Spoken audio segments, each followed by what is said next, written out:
Hi friends, welcome to Akshaya dot com. இன்றைக்கி இந்த வீடியோவில் ரொம்ப சூப்பரான நல்ல காரசாரமான ஒரு டிஃப்ரெண்ட்டான சுவையில் ஈஸியான சைடிஷ் ரெசிபி. காய்கறிலாம் எதுவும் இல்லாத டைமில் சட்டுன்னு சுலபமாக ஒரு 10 நிமிஷத்துக்குள்ளேயே செஞ்சிடலாங்க. இது சப்பாத்தி பூரியோட சூப்பராக இருக்கும். சாதம் தோசை கூட பக்காவான காம்பினேஷனாக இருக்குங்க. கண்டிப்பாக இந்த மாதிரி ஒரு முறை ட்ரை பண்ணி பாருங்கள். கடைசி சொட்டு வரைக்கும் ஊற்றி குடிப்பாங்க. இப்போ இதை செய்யறதுக்கு மண் சட்டி எடுத்திருக்கேன். அதில் 1 கப் அளவுக்கு அதிக புளிப்பில்லாத தயிராக சேர்த்துக்கங்க. தயிரை நல்லா ஒரு முறை அடிச்சுட்டு சேர்த்துக்கங்க. 1 கப் அளவுக்கு 200 ml தயிர் சேர்த்துருக்கேன். அதில் சின்ன வெங்காயம் ஒரு 300 கிராம் அளவுக்கு உரிச்சிட்டு சேர்த்துக்கங்க. முழுசாகவே சேர்த்துக்கலாம். கூடவே 2 பச்சை மிளகா கீரி சேர்த்துக்கங்க.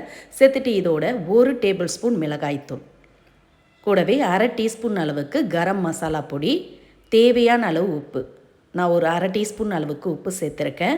உங்கள் தேவைக்கேற்ப சேர்த்துங்க. சேர்த்து எல்லாத்தையும் நல்லா தயிரில் முழுகிற அளவுக்கு கலந்துக்கங்க. வெங்காயம் நல்லா தயிரில் முழுகி அப்படியே ஒரு 5 நிமிஷம் ஊறட்டும். 5லேருந்து 8 நிமிஷம் ஊறினா கூட நல்லாயிருக்கும். இப்போ இவங்களை அப்படியே பிளேட் போட்டு மூடி வச்சிடலாம், ஊறட்டும். இவங்களை தாளிக்கிறதுக்கு இன்னொரு மண் சட்டியை சூடு பண்ணியிருக்கேன். அதில் 2 டேபிள் ஸ்பூன் அளவுக்கு நல்லெண்ணெய் ஊற்றிக்கங்க. நல்லெண்ணெய்க்கு பதிலாக நீங்கள் கடலெண்ணெய் கூட சேர்த்துக்கலாம். எண்ணெய் சூடானதும் அரை டீஸ்பூன் ஜீரகம், 1 டீஸ்பூன் சோம்பு, அரை டீஸ்பூன் கடுகு எல்லாம் சேர்ந்து நல்லா பொரிஞ்சு வரட்டும். இது மாதிரி பொரிஞ்சு வந்த பிறகு இதில் 6 பூண்டு பல்லை பொடியாக கட் பண்ணி சேர்த்துக்கங்க. உரிச்சு எடுத்த பூண்டை பொடியாக கட் பண்ணி சேர்த்துட்டு கொஞ்சம் ஃப்ரெஷ்ஷான கருவேப்பிலையை சேர்த்து நல்லா பூண்டு செவந்து வர அளவுக்கு வதக்கிக்கங்க. இந்த அளவுக்கு பூண்டு நல்லா வதங்கி வந்ததும் இதோட ஒரு மீடியம் சைஸ் பெரிய வெங்காயத்தை பொடியாக கட் பண்ணி சேர்த்துக்கங்க. சேர்த்துட்டு கூடவே 1 டீஸ்பூன் அளவுக்கு இஞ்சி விழுது இருந்தால் சேர்த்துக்கங்க. சேர்த்து நல்லா கலந்துக்கங்க.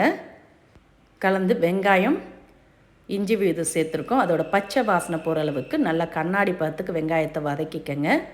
இந்த அளவுக்கு நல்லா வதங்க பார்த்தே இதில் 1/4 டீஸ்பூன் அளவுக்கு மஞ்சத்தூளும் சேர்த்து கலந்துக்கங்க. இப்போ இதில் நம்ம தயிரில் ஊற வச்ச வெங்காயத்தை எல்லாத்தையும் சேர்த்துக்கங்க. மசாலாலாம் சேர்த்து வெங்காயத்தை நல்லா தயிரில் கலந்து ஊற வச்சோம். இப்போ அந்த மசாலாவோடையே சேர்த்து நல்லா கலந்துக்கலாம். இது மாதிரி நல்லா கலந்துக்கங்க. இந்த டைமில் உப்பு இருக்கான்னு ஒரு முறை செக் பண்ணிக்கோங்க. உப்பு கம்மியாக இருந்ததுன்னா கொஞ்சம் சேர்த்து கூட நீங்கள் கலந்து விட்டுடலாம். இப்போ அடுப்பை மீடியமாக வச்சுட்டு இவங்களை அப்படியே ஒரு பிளேட் போட்டு மூடிடுங்க. ஒரு 4லேருந்து 5 நிமிஷம் அப்படியே குக் ஆகட்டும். 5 நிமிஷம் ஆன பிறகு திறந்து பார்த்துக்கலாம். பாருங்கள், நல்ல மணக்க சுவையான கிரேவி ரெடியாக எடுத்துங்க. அவ்வளோதான். நம்ம மூடி வச்சதுலே பச்சை மிளகா வெங்காயம் எல்லாமே வெந்து நல்லா சாஃப்டாக கொஞ்சம் திக்கான பதத்திலே ஆகிருக்கு. இப்போ இதில் ஃப்ரெஷ்ஷான கொத்தமல்லி இலை 1 கைப்பிடி அளவுக்கு சேர்த்து நல்லா எல்லா இடம் பரவுற மாதிரி கலந்துக்கங்க.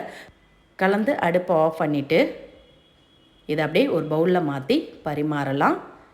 இது சப்பாத்தி, பூரி, நான், ஆப்பம், ஊத்தாப்பம் எல்லாத்தோடையும் சாப்பிட அருமையாக இருக்கும். சாதத்தோடு சேர்த்து சாப்பிட்டாலும் பிரமாதமாக இருக்குங்க. சட்டுன்னு சிம்பிளாக செய்யக்கூடிய இந்த காரசாரமான சைடிஷ் ரெசிப்பியை நீங்கள் இட்லி, தோசை, சப்பாத்தி, பூரியோடைய சர்வ் பண்ணலாம். சுட சுட சாதத்துக்கும் சேர்த்து சாப்பிட்லாங்க. எப்போது ஒரே மாதிரி செய்யாமல் டிஃப்ரெண்ட்டாக இந்த சுவையிலும் செஞ்சு பாருங்கள்.